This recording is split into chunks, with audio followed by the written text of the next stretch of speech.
காஞ்சிபுரம் ஏகாம்பரநாதர் கோயில் கும்பாபிஷேகமாகி 48 நாளுக்குள்ளே போனது. சரியான கூட்டம். கொஞ்சம் இன்னும் நாள் தள்ளி போனீங்கன்னா நல்லா ஃப்ரீயாக பார்க்கலாம். இன்னும் ஒரு 10 நாள் 15 நாள் பொறுத்து ஆஃப் இயர்லி எக்ஸாம் லீவ் முடிஞ்ச பிறகு போனீங்கன்னா நல்லாயிருக்கும். நிறைய கூட்டம்தான். 2 மணி நேரத்துக்கு மேலே ஆயிடுச்சு சாமியை பார்க்க 100 ரூபாய் டிக்கெட் போனதே. முடிஞ்ச அளவு கோயிலுக்குள்ளே இருந்து வீடியோ எடுத்ததை போட்டிருக்கேன்.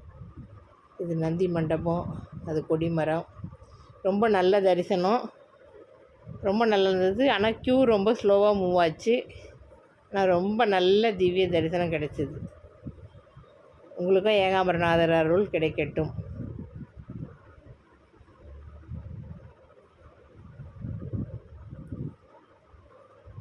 மறக்காமல் சேனலை சப்ஸ்கிரைப் பண்ணிக்கோங்க. கமெண்ட் பண்ணுங்கள், ஷேர் பண்ணுங்கள், ஃபாலோ பண்ணுங்கள். ஏகாம்பரநாதர் காஞ்சிபுரம். இது குளம்.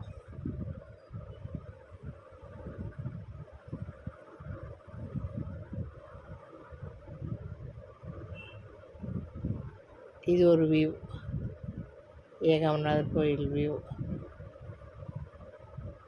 அங்கே ஒரு தூணில் பைரவர் சிலை ரொம்ப லட்சணமாக இருந்தது, அதுவும் எடுத்திருக்கேன் பாருங்கள். வணக்கம். மறக்காமல் ஃபாலோ பண்ணுங்கள், கமெண்ட் பண்ணுங்கள், ஷேர் பண்ணுங்கள்.